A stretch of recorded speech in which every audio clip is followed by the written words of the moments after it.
김윤경의 생생경제. 안녕하세요. 김윤경입니다. 세계 재난 로봇 대회라는 게 있습니다. 지난주 미국에서 열렸는데요. 카이스트가 만든 우리나라 로봇 휴보가 당당히 1위를 차지하는 쾌거를 거뒀습니다.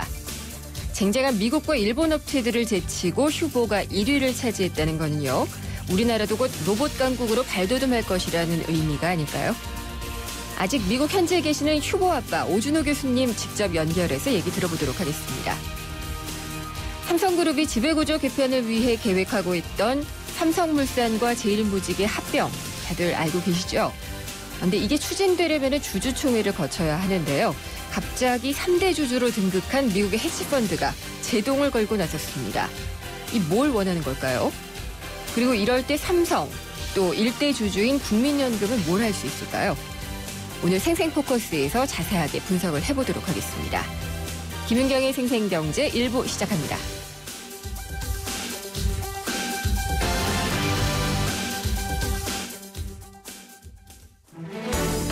발빠르게 전하는 증시 마감 시황.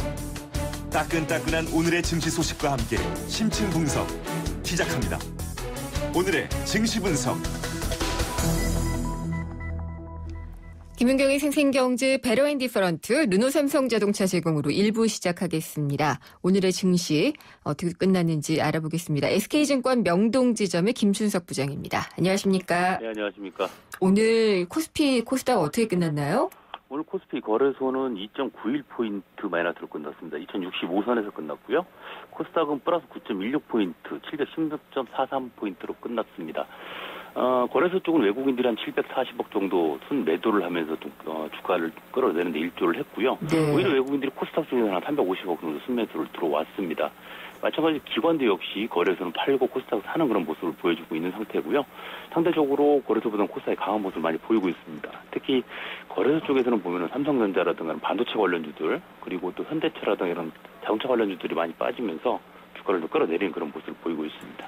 시장에 좀 그 촉매제가 될 만한 게 많지는 않아 보이는 것 같은데요. 네, 이번 주 증시를 이끌어갈 변수 그리고 오늘의 그 시장을 이끈 변수는 어떤 것들이었을까요? 오늘 시장을 끌어내리는 양쪽을 본다고 친다면 두 가지로 볼 수 있을 것 같습니다.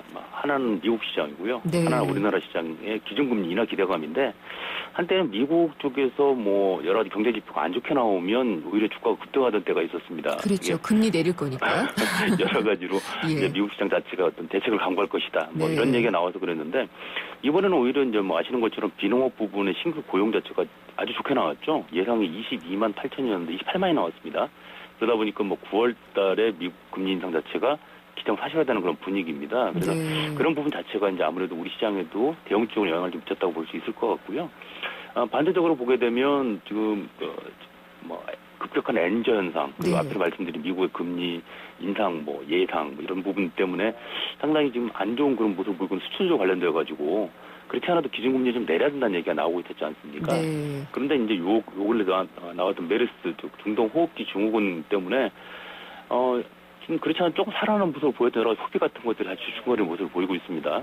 그러다 보니까 작년에 우리가 세월호 참사 이후에 작년 1년 동안 소비 경기가 많이 줄어든 모습을 보였지 않습니까? 네. 그래서 그런 부분 때문에도 이번에는 좀 금리를 내려갈 것이다 라는 어떤 그런 얘기가 나오는 것 같습니다. 그러다 보니까 증권주 같은 경우가 뭐 대부분 상한가 근처로 올라가는 아주 강세를 보이고 있고요.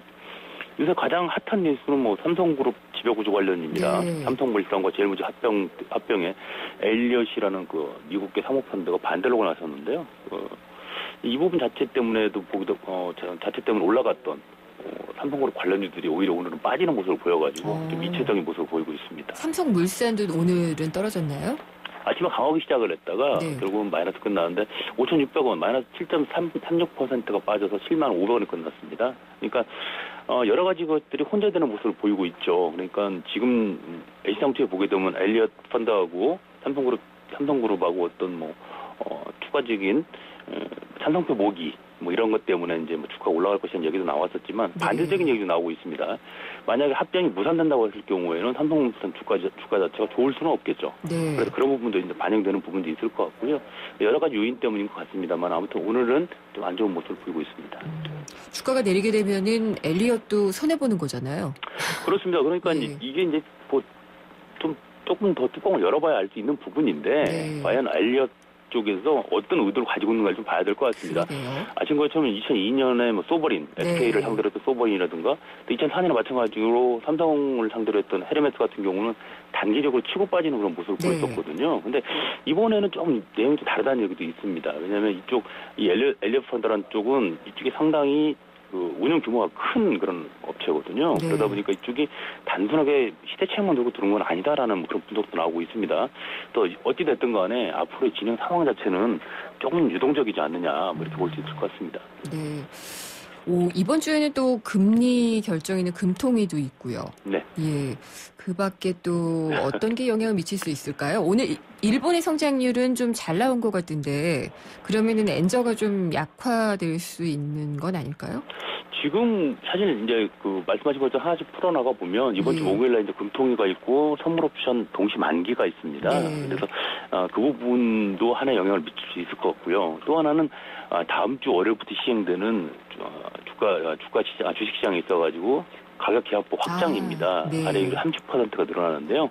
그 부분 때문에도 이번 주는 조금 지지부진할 가능성이 있다는 얘기도 나오고 있는 그런 상황입니다. 그리고 일본 쪽 얘기 자체는 뭐 긍정업체 같이 나오는데 오히려 달러에는 환율 자체는 뭐 128엔까지도 가지 않느냐라는 네. 뭐 얘기까지 나오고 있는 상황이다 보니까 이건 어떻게 보면 일본 정부 정책적으로 끌어내리는 그런 부분이지 않습니까? 네. 그래서 사실 어떤 분석이 조금 어려운 그런 부분이 있습니다. 그리고 마지막으로 하나 이제 있는 게 이제 그리스 문제인데요. 네. 이 문제는 뭐 해결될 때 해결이 되지 않고 있는데 일단 그리스 월말까지로 모든 그 부채 상환 시기를 연장을 시켰습니다. 그래서 사실은 6월달에 갚아야 될 돈들이 전부 다 6월 말일로 넘어가긴 했는데 여전히 뭐 채권단하고 서로 네. 밀고 당기는 것이 지속되고 있다 보니까. 그렇죠.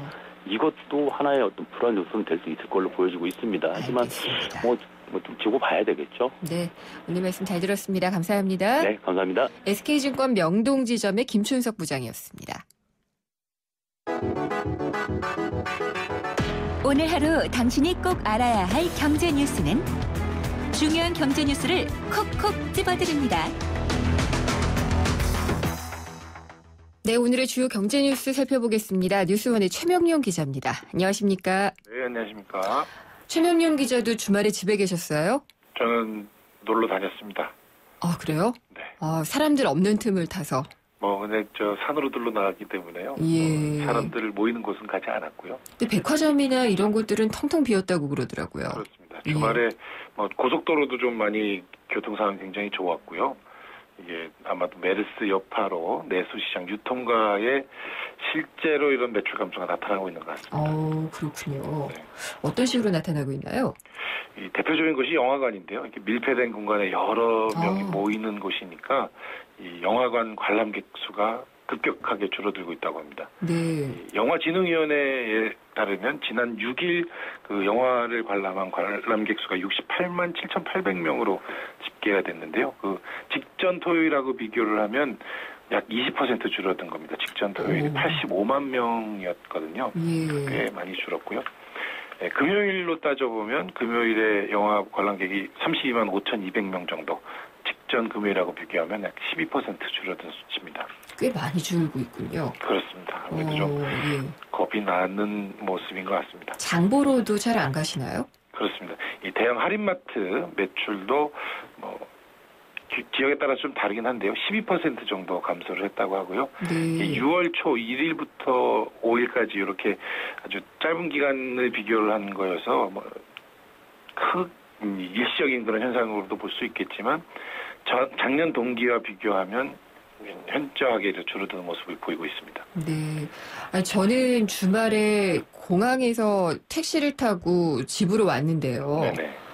외국인 관광객들의 수가 확 줄고 있고, 네. 그다음에 돌아다니는 사람이 없어서 길이 덜 막힌다고 기사 아저씨도 말씀을 하시더라고요. 그럴 겁니다. 네. 예. 지금 말씀하신 것처럼 외국인 관광객이 한국 여행을 계획을 했다가 취소한 그런 경우도 꽤 많이 늘고 있는데요. 이 한국관광공사가 4일 기준으로 집계를 해봤더니 2만 600명 정도가 한국 여행을 신청을 했다가 포기를 했다고 합니다. 꽤 많네요. 네, 그렇습니다. 거의 중국 여행객들 아닐까요? 아무래도 과거 사스 영향으로 한번 좀 된통던 지역이어서 네. 중국이나 대만, 홍콩 이런 중화권 외국인들의 여행 취소가 85% 정도로 가장 많다고 합니다. 이게 또 유통가의 매출 감소로 이어질 수가 있고 호텔업계나 관광업계 다 지금 타격이 가겠는데요. 그러니까 호텔이나 면세점 이런 쪽의 매출 감소가 좀 우려된다는 얘기가 나오고 있는데요. 네. 뭐 호텔에서의 예약 취소는 뭐 아직 집계가 되지 않아서 숫자로 확인할 수는 없지만 이 체감으로는 좀 줄어들고 있는 것 같다 이렇게 얘기를 하고 있습니다. 네. 사스 때도 중국의 경제적인 어떤 그 타격이 좀 네. 크지 않았었나 싶은데. 2002년이었는데요. 예. 중국에서 이제 사스가 발병을 했었고요. 이 중국 여행객들이 한국을 찾는 그런 게 확 줄어들면서 이 한국을 찾는 외국인 관광객이 40% 줄었었거든요. 네. 이 영향으로 면세점 매출도 한 15%, 16% 정도 줄었던 적이 있었는데 이런 게 이번 메르스 사태에서도 재현되지 않을까 지금 유통업계는 좀 긴장을 하고 있는 상태입니다. 그렇죠. 사스 때는 옆에 나라였는데도 그랬고 이제 메르스는 우리나라에서 지금 벌어지고 있는 일이니까 네. 정부가 지금 할 수 있는 게 어떤 게 있을까요? 오늘 박근혜 대통령도 그랬고요. 최경환 경제부총리도 이 내수 위축을 막기 위해서 최선을 다하겠다. 네. 선제적 조치를 하겠다. 이렇게 얘기를 하고 있는데요. 정부도 금융이나 세제 지원을 좀 검토를 하고 있다고 합니다. 아직 구체적인 방안은 나오지 않았는데요. 작년 4월 세월호 참사 때 이 유통이라든가 운송업 쪽에 이런 좀 타격이 심해지면서 정부에서 이 저리로 자금을 지원해주는 금융 지원도 했었고요. 네. 또 세금을 면제해주거나 유예해주는 그런 세제 지원을 했었던 적이 있었거든요. 올해도 유사한 형태로 뭐 액수라든가 조건 이런 건 좀 달라질 수 있겠지만 금융이나 세제 지원을 좀 할 수 있겠다 이렇게 좀 검토를 하고 있습니다. 네, 아직까지는 구체화된 건 아니고 이런 쪽을 기대하고 있는 거죠. 그렇습니다. 네. 예. 아니 그래서 지금 손님이 줄 것으로 예상이 돼서 큰일이기는 한 면세점이요. 네네. 온라인점에서 또 불공정 행위를 하다가 적발이 됐다고 하네요. 네, 이거 참 이런 것들은 진짜 좀 얘기를 안 전해드렸으면 싶긴 한데 이런 네. 일이 없었으면 싶은데요. 이런 공정위에서 불공정 행위를 적발을 해서 과태료와 시정명령을 내렸습니다. 어떤 불공정 행위인가요? 인터넷으로 면세품을 사는 경우에 이 인터넷으로 사고 물건이 마음에 안 들면 이게 직접 보고 사는 게 아니기 때문에 환불이라든가 교환을 좀 편하게 할 수 있게 이렇게 하도록 공정위가 조치를 해놓고 있는데요. 인터넷 면세점들은 홈페이지에 교환이나 환불이 안 된다 이렇게 잘못 고지를 하고 있었습니다. 오. 근데 그거는 사실 진짜 불공정하네요. 말도 안 되는 거죠. 이게 예. 규정을 위반하는 것이고요. 또 물건을 잘못 받은 경우도 있지 않겠습니까? 그럼요. 그런 경우에는 3개월 이내에 무조건 환불을 해줘야 되는데 이것도 환불이 안 된다 이렇게 안내를 하다가 적발이 됐고요. 적발된 업체들 이름 좀 알려주세요. 다 합니다. 다. 다요? 네. 예. 사실상 거의 모든 업체라고 하면 될 텐데요. 호텔 롯데, 부산 롯데, 또 호텔 신라, 신세계조선, 동아면세점, 제주관광공사, 대한항공, 또 기내면세점, 예. 아시아나항공, 에어부산, SK네트워크스 다네요. 거의 대부분 예. 업체라고 생각하시면 됩니다. 근데 왜 이런 식으로 했을지도 좀 궁금하긴 한데 면세품이니까 뭔가 좀 다를 거라고 사람들이 생각하는 허점을 좀 노린 걸까요? 그렇죠. 이게 해외 여행을 나가면서 공항에서 물건을 받게 되기 때문에 이 전달받는 이 방법이라든가 환불하는 작업이 좀 번거로울 수 있는 것이긴 한데요. 이건 인터넷으로 거래를 하는 거기 때문에 또 네. 교환이나 환불도 인터넷으로 바로 신청을 할 수 있도록 해야 하거든요. 네. 그러니까 그런 규정들을 조금 잘못 해석했거나 아니면 고의로 이렇게 소비자들한테 불편을 네. 준 것 같습니다. 이 면세점 이야기를 하시니까 네. 담배 보니까 네. 이 담배 피우시는 분들은 많이 사오겠구나 이런 생각이 전 들더라고요. 네, 그렇습니다. 실제로 그렇다고 하죠? 근데 이 면세에서 담배를 사올 수 있는 한도가 1인 딱딱 1보루, 한 보루인데요. 아, 그래요? 네네. 예. 근데 이거를 초과해서 대량으로 담배를 반입을 하다가 걸리는 적발 건수가 작년에 비해서 무려 8배나 늘었다고 합니다. 담배값 때문이겠죠. 그렇습니다. 예. 면세 담배는 아직도 한 갑당 1,950원에 팔고 있거든요. 네.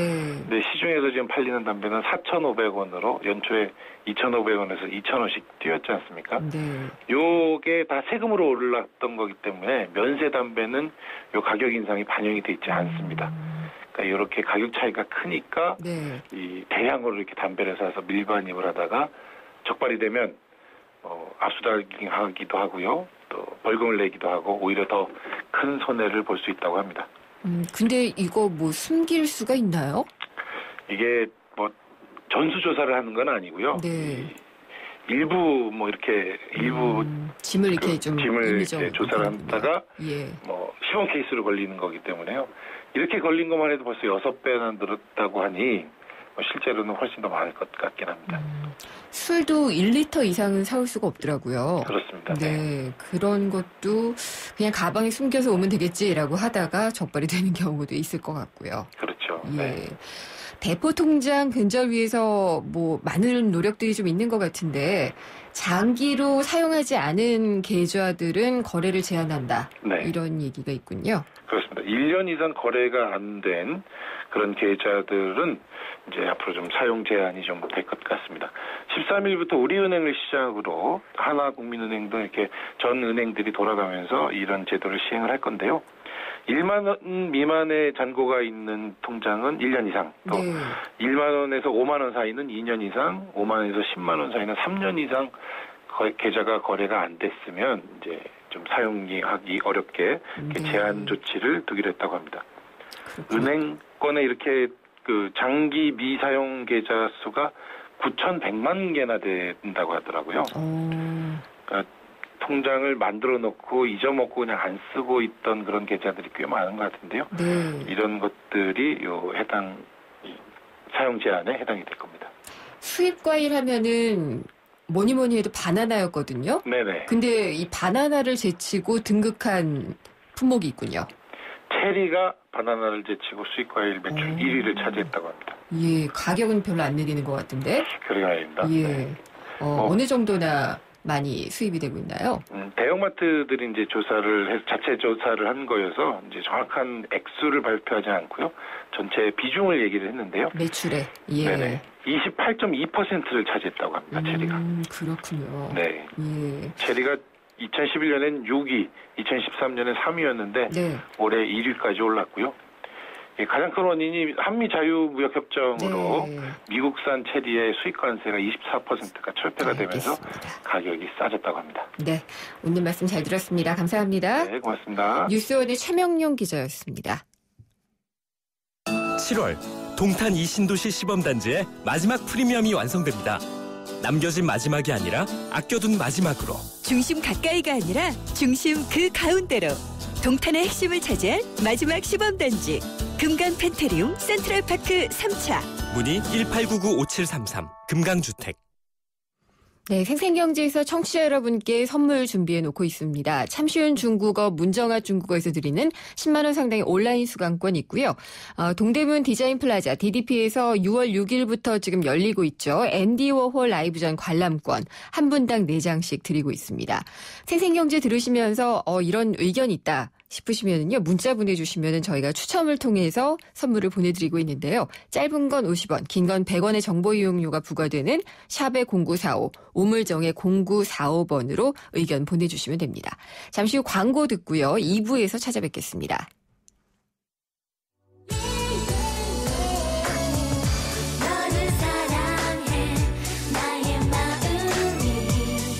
안녕하세요. 라일의 엄마 SS의 슈입니다. 팬들과 함께하는 음악의 무대에 못지않게 일상이 가득한 인생의 무대에서도 열정과 진심이 가장 중요한 것 같아요. 24시간 열정과 진심으로 채운 음악, 뉴스, 시사 프로그램까지 94.5MHz YTN 라디오는 가장 감동적인 삶의 무대입니다.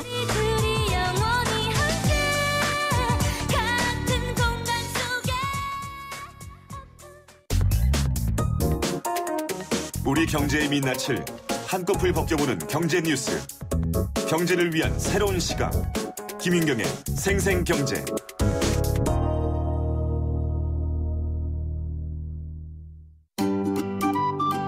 YTN 생생경제와 한국전파진흥협회가 함께하는 2015 프로젝트 집앤잡 제1탄 최고의 복지는 안정적인 주거다. 2015년 우리네가 살고 있는 집의 모습을 직접 찾아갔습니다. 집앤잡, 오늘은 서울시 은평구에 나와 있습니다. 공인중개사 사무소 관계자분 말씀 한번 들어볼게요. 은평구가 이 서울시에서 빌라 거래량이 많다고 들었거든요. 실제로도 거래가 좀 많이 되나요? 피부로 느끼는 거는 실질적인 거래가 없습니다. 그렇다면 빌라 거래량이 다른 아파트나 또 단독주택에 비해서는 좀 어떤 차이가 있는 편이에요? 4년 전에 비해서는 굉장히 좀 죽어있다고 보시면 돼요, 무조건. 지금 거래량이 간혹가다 한두 건씩 일어나고 있어요. 빌라 시세는 신축급은 한 평당 1,400, 1,500선이고요. 전용 면적 대비 9억 같은 경우에는 평당 1,000만 원 이하가 돼야 거래가 됩니다. 이 은평구 내에서 재개발이나 재건축 때문에 빌라 쪽으로 이주하시는 분들이 많다고 들었거든요. 이주는 많이 하셨고요. 재개발지에서 전세로 다 찾는 거고 전세 물량이 없고 하다 보니까 현재 80% 이상이 지금 이 경기도 쪽으로 다 빠져나갔습니다. 그러면 이 신축 빌라도 지금 많이 들어서는 편인가요? 현재 은평구에 신축 빌라가 굉장히 많습니다. 거래량이 많다는 것은 제가 판단하기로는 이제 신축 빌라와 재개발지 조합원들에 대해서 매매가 이루어지다 보니까 아마 빌라 거래가 많다고 하는 것 같은데 실입주 거래는 거의 없다고 봐야 됩니다. 그러면 앞으로 이 빌라 시장 전망은 어떻게 보시는지도 궁금합니다. 금리에 따라서 어떻게 경제가 실물 경제가 좀 커져야만이 우리가 그걸 가늠할 수가 있는데 현재로서는 저도 감을 잡을 수가 없네요. 네, 그렇다면 빌라를 구하러 온 시민분 만나보도록 하겠습니다. 지금 어떤 집을 찾고 계신가요? 빌라 지금 알아보고 있는데요. 여기 은평구가 좀 다른 지역보다 지금 새로 지어진 빌라가 많다고 지금 듣고 와봤어요. 지금 한 3군데 하고 여기까지 한 4군데요. 네, 4군데 지금 알아봤어요. 그러니까 우선은 가격 면에서요. 그러니까 아파트보다는 저렴한 것 같고요. 그러니까 기존에 약간 좀 빌라는 좀 오래되고 약간 좀 뭐라고 그럴까 입구부터 너무 좀 약간 오래된 느낌이잖아요. 근데 이 신축 빌라 와보니까 우선은 깔끔하고 또 지하철역이랑 또 가깝더라고요. 그래서 교통면에서도 좋더라고요. 네, 지금까지 YTN 생생경제와 한국전파진흥협회가 함께하는 2015 프로젝트 집앤잡 서울시 은평구 현장이었습니다.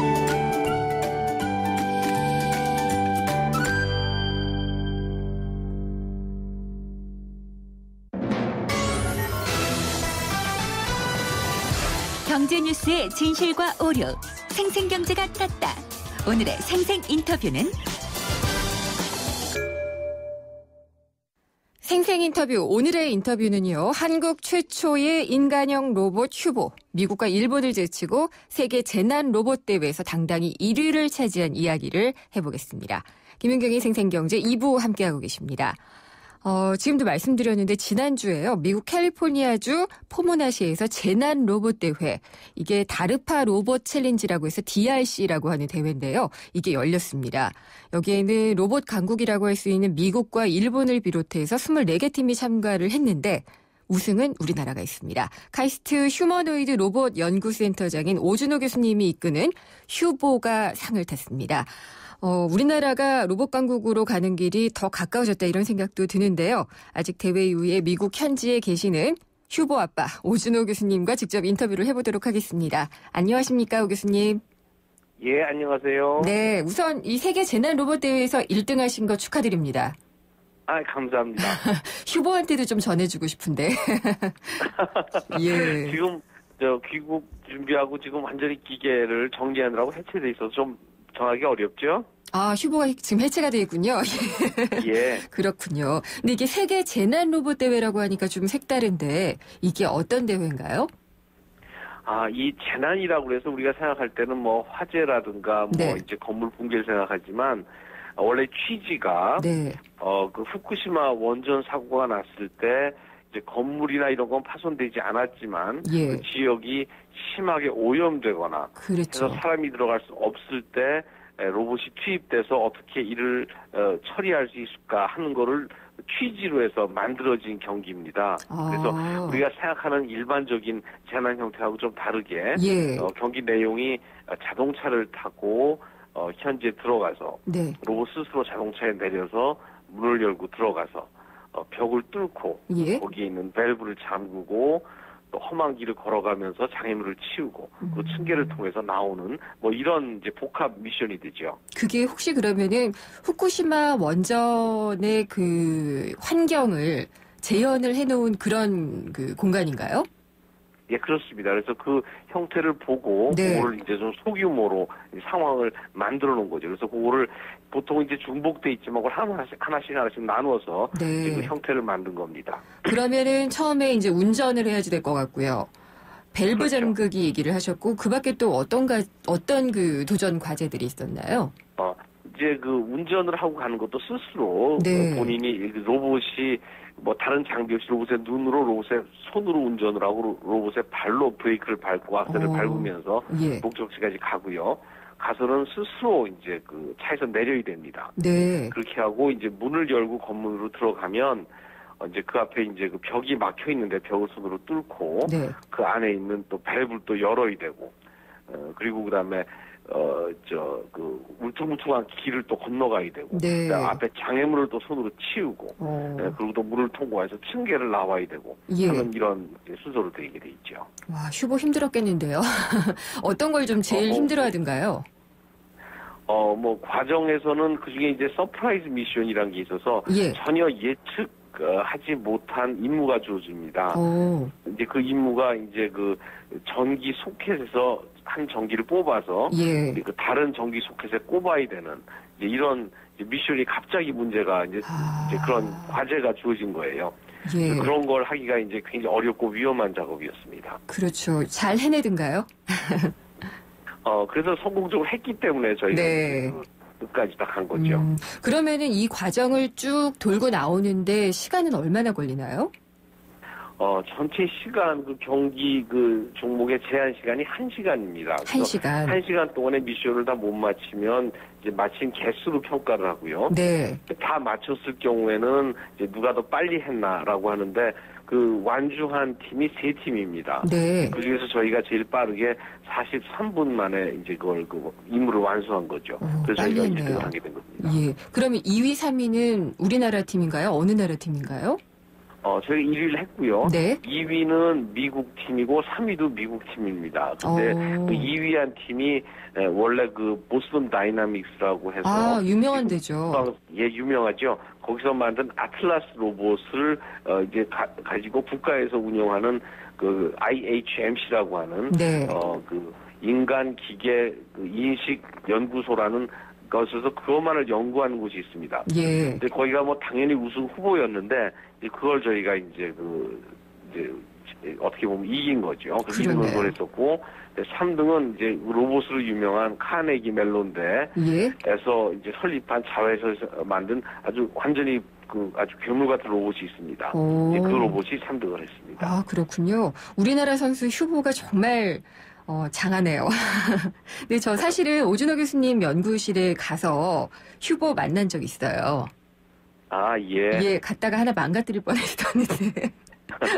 근데 그때 보니까 정말 인간다운 로봇을 만드는 것도 하나의 과제잖아요. 이렇게 재난 극복하는 과제도 있지만은요.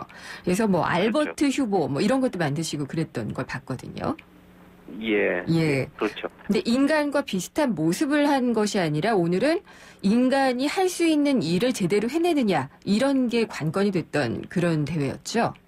그렇죠. 그래서 사실은 우리가 이번에 그 이제 재난 그 대회라고 이름은 공식으로 돼 있지만 사실 한 임무를 보면 뭐 그 이제 아까 말씀드린 대로 그런 특수 재난 상황이기 때문에 우리가 평상시에 하는 로봇이 하는 일과 별 다름이 없습니다. 운전한다든가 차를 내리고 문을 열고 아까 들으셨듯이 그래서 어떻게 보면 더 확장된 그다음에 또 기능이 강화된 인간형 로봇이라고 볼 수 있죠. 이게 휴보가 처음 태어나서 여러 이제 발전을 하면서 휴보가 계속 만들어졌잖아요. 이번에 미국 대회에 출전한 휴보는 얼마나 연구 기간을 들여서 개발을 하신 로봇인가요? 저희가 이제 그 휴보2라는 로봇이 이제 그 2008년도에 나온 이후로 조금씩 개량이 됐고요. 저희가 2013년도에 이 DRC 대회에 예비 그 평가전이 있었습니다. 네. 그걸 계기로 해서 저희가 개발을 시작했었고, 이번 모델은 이제 그 개량된 모델로부터 더 발전된 지난번 1년 반 전에 경험과에서 배운 거를 기반으로 해서 더 확장돼서 만들어진 로봇이죠. 그래서 그 훨씬 더 힘도 세고 키도 크고 그리고 다양한 기능을 할 수 있도록 그렇게 만들어졌는데, 이제 이 마지막 로봇에 관한 연구는 지난 한 1년 한 반여에 걸쳐서 저희가 수행을 했습니다. 네. 혹시 그 예선 거치고 그러면서 휴보가 좀 힘들어하거나 좀 모자랐던 기술이 있다면 그런 거를 좀 많이 보충하셨을 것 같은데, 개발하시면서 좀 힘들었던 부분이나 보충을 해야지 됐던 부분, 이런 건 어떤 게 있었나요?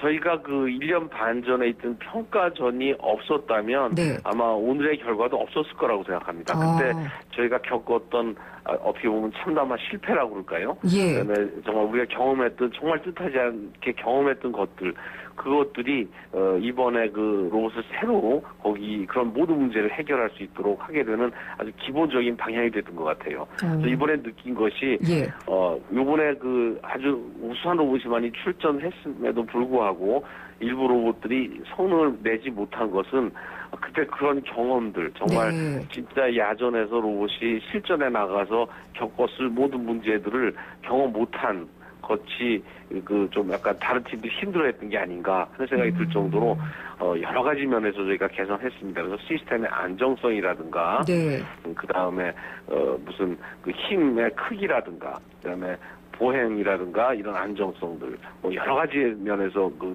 통신 문제라든가 이런 문제를 해결을 했죠. 그러면은 그때 예선전에서 힘들어했던 부분은 어떤 거였는데 보충이 많이 된 건가요?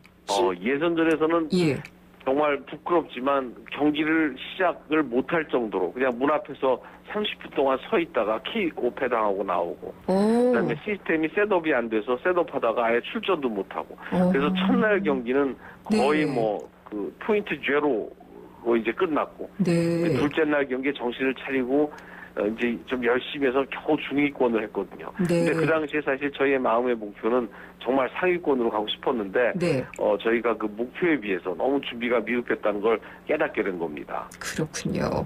근데 이게 후쿠시마 원전 사태 때처럼 세계적으로 재난 상황이 상당히 많이 발생을 하고 있잖아요. 그래서 인간이 위험에서 못 들어가는 곳은 로봇이 이렇게 들어가서 복구나 구조나 이런 것들을 다 해줘야지 될 텐데, 우리나라의 로봇 기술은 휴보의 아버지가 제일 잘하실 것 같은데 어느 정도에 와 있다라고 평가할 수 있을까요? 뭐 이번 경기에서 저희가 이제 뭐 1등을 했다라고 이제 말을 하고, 사실은 굉장히 훌륭한 성과라고 저는 인정하면서도 또 다른 입장에서 보면 단지 경기에서 1등 했다는 것이 우리가 세계 최고의 로봇이다 이렇게 말하는 것과는 전혀 관계가 없는 얘기일 수도 있습니다. 왜요?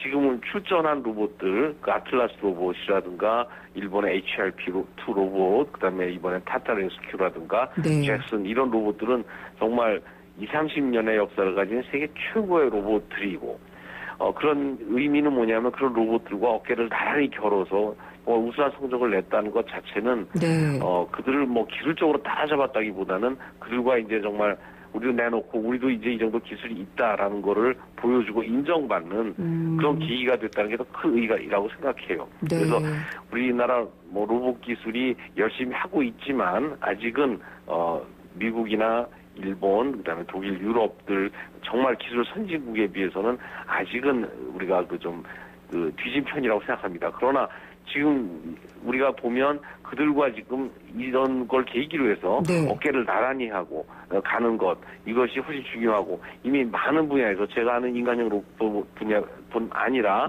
인공지능이라든가 인식 분야에서도 굉장히 잘하고 있고 선진국과 어깨를 나란히 하고 있다고 생각합니다. 그리고 또 중요한 것이 정부의 지원을 팍팍 받을 수 있으면 연구개발도 더 잘 되잖아요. 그래서 이 제도적으로나 혹은 뭐 그냥 자금으로라도 지원이 좀 필요할 것 같은데, 우리나라 로봇 산업 발전을 위해서 정부가 좀 해줬으면 하는 것 있다면 어떤 게 있을까요? 꼭 로봇 산업뿐 아니라 뭐 모든 이제 기술 개발 분야가 다 마찬가지라고 생각합니다.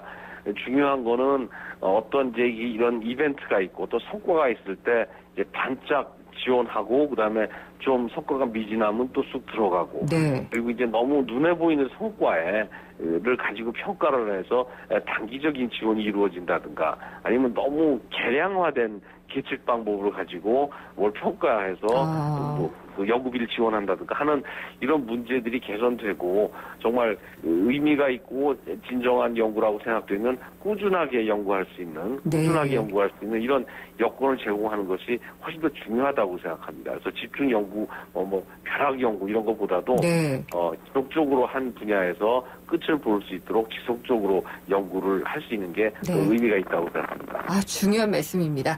휴보 아빠 오준호 카이스트 기계공학과 교수님과 이야기 나눠봤습니다. 오늘 말씀 감사합니다. 예, 감사합니다.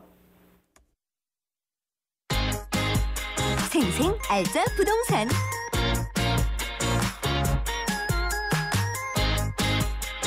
네, 이번에는 알짜 부동산 시간입니다. 세준코리아의 김학권 대표가 전화 연결돼 있습니다. 안녕하십니까? 안녕하세요. 반갑습니다. 예, 분양시장 계속 호황인 것 같은데요. 그래서 집값이 오르는 게 아니냐 기대감도 좀 있는데 분양권 전매요.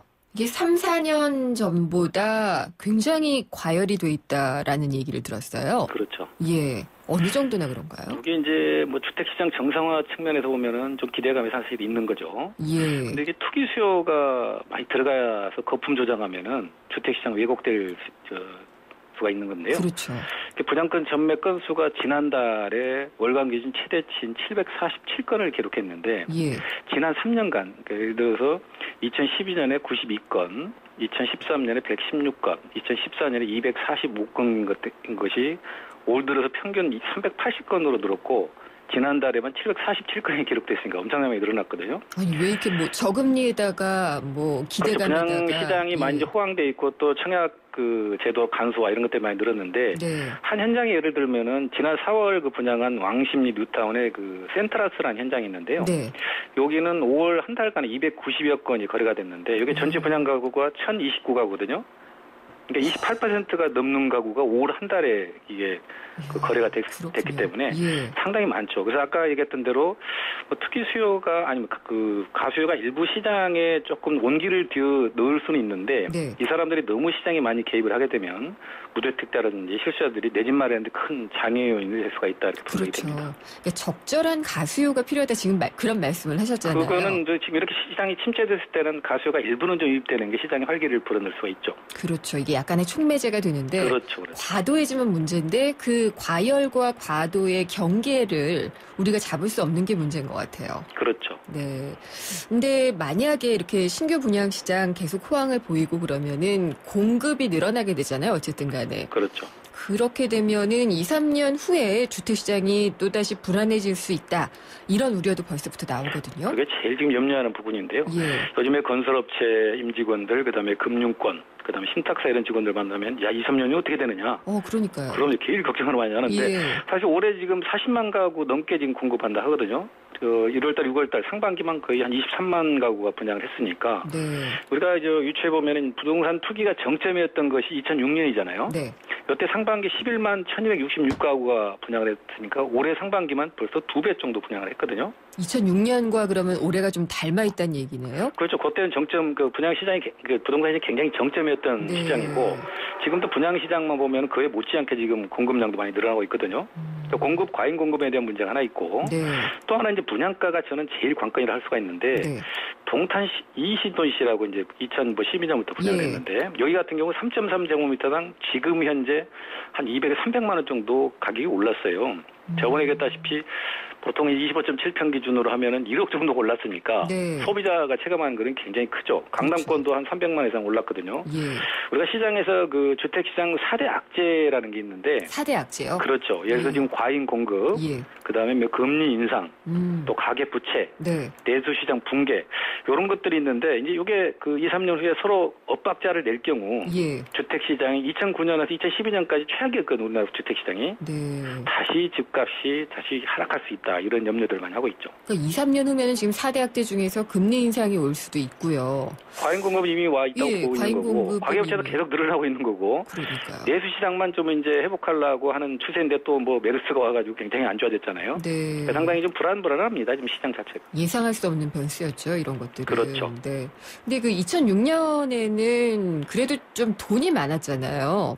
근데 지금 그게 좀 다르지 않을까요? 저금리라고는 하지만 시중에 이 집을 살 만한 돈들이 그때만큼 있느냐라고 보기엔 좀 무리였지 않나 싶어요. 돈은 이제 그 시중에 돈은 많이 그때나 지금이나 많이 있는데 그때는 주택 시장에 대한 기대감이 뭐 끝이 없는 줄 계속 높았잖아요. 계속 버블이 그렇죠. 생겼죠. 집을 사면 아니면 일주일 있다 집을 사도 오를 거다 이렇게 계속 이제 그 기대감이 높았는데 지금 우리는 2번 이상의 그 학습 효과를 겪었단 말이에요. 그러니까 지금은 돈이 있어도 확실한 데 지역 아니면 집을 안 사고 또 우리가 30, 40대 실소자들이 시장에 많이 진입을 했습니다만 이 사람들은 지금 어쩔 수 없이 집을 사는 경우 굉장히 많잖아요. 전세가가 아주 뭐 전세가율이 70%, 80% 넘다 보니까 뭐 대출 받으면은 뭐 충분히 집을 살 수 있으니까 이런 사람들이 시장에 많이 진입한 게 그때하고 좀 차이가 있다고 보여지는 거죠. 네.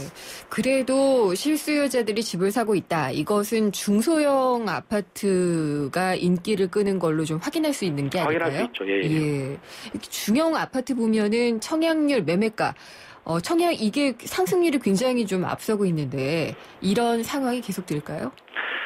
지금 당분간은 계속 지속될 걸 보여지는데 수도권의 주택 청약 시장을 보면은 중소형, 그러니까 우리가 중소형 하면 60제곱미터 이하를 말하는 거거든요.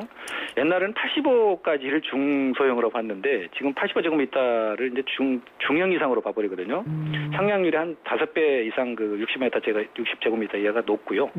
그다음에 주택 매매 가격 지수도 보면은 연초 대비 중소형이 2.22% 올랐는 데 비해서 중형 이상은 0.87에서 1.95%가 안 올랐거든요. 그러니까 선호도가 굉장히 높아졌는데 이 시장 요인을 보면은 아까도 얘기했다시피 30, 40대 실소자가 내 집 마련에 많이 뛰어들었고요. 그다음에 투자 수요, 그러니까 임대사업이라든지 증여를 하려고 하는 투자 수요도 소형 아파트에 많이 집중을 하고 있거든요. 근데 이제 이게 뭐 너무 이제 최근에 우리가 공급 현황을 보면은 중소형 아파트 60제곱미터가 전체 분양 가구수는 50% 이상을 차지하거든요. 그러니까 무작정 뭐 가격도 안 보고 입지도 안 보고 소형이라고 우리가 선호하는 거는 좀 문제가 있다 이렇게 보여집니다. 한번 쏠리면은 참 계속 쏠리죠. 그게 이제 시장의 어떤 트렌드고 시장의 흐름이다 보니까 더군다나 중소형 아파트가 그동안에 공급이 많이 없었잖아요. 그러니까 또 자금력이 많이 약한 분들이 집을 살라도 그게 또 계속 이제 물건이 딸리다 보니까 또 쫓아가는 걸 보이는데 그건 좀 경계를 할 필요가 있다고 보여집니다. 네. 그리고 또 이 전세값은 내릴 줄을 모르잖아요. 그렇죠. 계속 오를 거라고 보여집니다. 그래서 아파트의 대체 상품인 아파텔이라는 얘기를 많이 하는데 그렇죠. 신조라고 하시는데요. 그럼 이게 오피스텔을 아파트처럼 사는 걸 얘기를 하는 건가요? 그렇죠. 그러니까 오피스텔인데요. 소형 아파트하고 비슷한 크기, 또 유사한 타입으로 설계한 주거용 오피스텔이라고 볼 수가 있는데 여기 아까도 이제 지금 언급했습니다. 소형 아파트 상당히 분양받기 힘들잖아요. 분양률 청약률 굉장히 세고 그다음 분양가도 굉장히 높거든요. 그렇죠. 그러니까 주거용 오피스텔은 선호도가 상당히 높습니다. 그래서 지금까지는 원룸이 사실은 수익형 상품으로 굉장히 대세였는데 지금은 이제 평면 특화를 시켰고 뭐 노르트라든지 어린이집 등 커뮤니티 시설을 굉장히 강화를 해가지고 3, 4인 가족이 좀 살 수 있는 평면을 만들었어요. 그래서 그럼 상당히 거의 그냥 아파트네요. 그렇죠. 그러니까 발코니라든지 뭐 서비스면 이런 것만 없지 아파트하고 똑같거든요. 그래서 이제 좀 그렇지만 이제 아무래도 오피스텔이다 보니까 가격 상승이라든지 아파트처럼 환금성은 조금 떨어질 가능성이 있다고 보여집니다. 환금성은 좀 떨어질 가능성은 있는데 살기에는 불편함이 별로 없어지는. 별로 아파트 주상복합 있지 않습니까? 요거하고 거의 유사하다고 보여지면 되죠. 그래요. 그러면은 잠시 내 집을 마련하기 위해서 살 수 있는 공간으로서의 매력은 또 있겠네요. 그렇죠. 옛날에는 이제 중형평형 투룸 이상들을 뭐 분양성이 잘 안 됐기 때문에 많이 안 졌거든요. 근데 지금 뭐 신도시라든지 수도권의 택지개발지구에서는 워낙 수요, 그다음에 또 전세값이 워낙 높지 않습니까? 그러니까 2, 3인 가구들이 갈 데가 사실은 없어요. 요즘에 뭐 다가구리 다세대도 워낙 비싸기 때문에 차라리 이 상품을 사서 이사를 하자. 그다음에 돈 좀 더 버는 다음에 나중에 아파트 이사 이런 분들이 굉장히 많기 때문에 당분간 인기가 굉장히 있을 거로 보여집니다. 환금성은 약간 떨어진다고 말씀을 하셨고 그렇죠. 다른 어떤 장점이나 단점들은 뭐가 있을까요? 이게 이제 이런 상품들이 아무나 져가지고는 또 분양이 안 되기 때문에 시행사나 건설업체도 아주 입지가 탁월한 지역에 지을 수밖에 없어요. 그래서 아까 말씀드린 광교 신도시라든지 뭐 삼성지구라든지 뭐 기흥 역세권 이렇게 역세권을 낀다든지 신시가지 많이 져서 굉장히 그 상품성으로 각광을 받는데 이게 이제 그 취득세가 상당히 좀 오피스세다 보니 취득세가 굉장히 높습니다. 이게 4.6%가 되고요. 물론 뭐 임대주택 사업자로 등록하면 60제곱 미터에는 면제를 받습니다만 아까도 말씀드렸다시피 발코니가 없고 관리비가 아파트보다 조금 비싼 게 흠이라고 할 수가 있겠습니다. 세금, 관리비 같은 것들이 약간 단점일 수는 있다. 그렇죠. 그리고 대표님 혹시 이 메르스 공포가 아파트 분양 시장에는 불똥이 튀고 있지는 않는가요?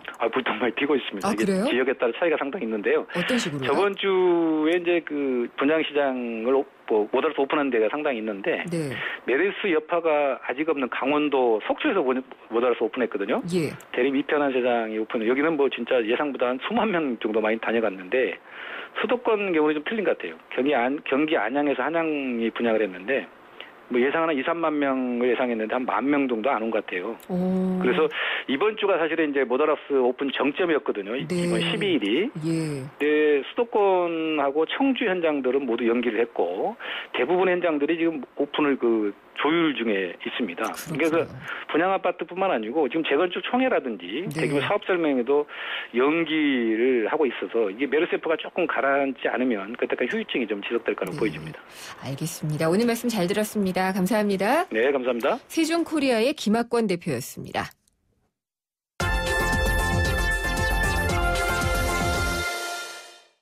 지금 시각은 3시 56분입니다. 네, 지난주에 미국 헤지펀드 엘리엇 매니지먼트라는 곳이 있는데요. 삼성 그렇지 않아도 지금 복잡할 텐데 제일모직과 삼성물산의 합병 추진에 반대 의사를 표명해서 논란이 됐습니다. 이 엘리엇이라는 곳이 삼성물산의 지분을 많이 사서 3대 주주로 올라섰기 때문에 목소리를 키울 수가 있는 건데 이렇게 되면 삼성이 계획했던 지배구조 개편이라든지 이런 게 문제가 생길 수도 있습니다. 잠시 후 3부에서 이 내용을 자세히 짚어보도록 하겠습니다. 내시 뉴스 듣고 생생경제 3부에서 뵙겠습니다.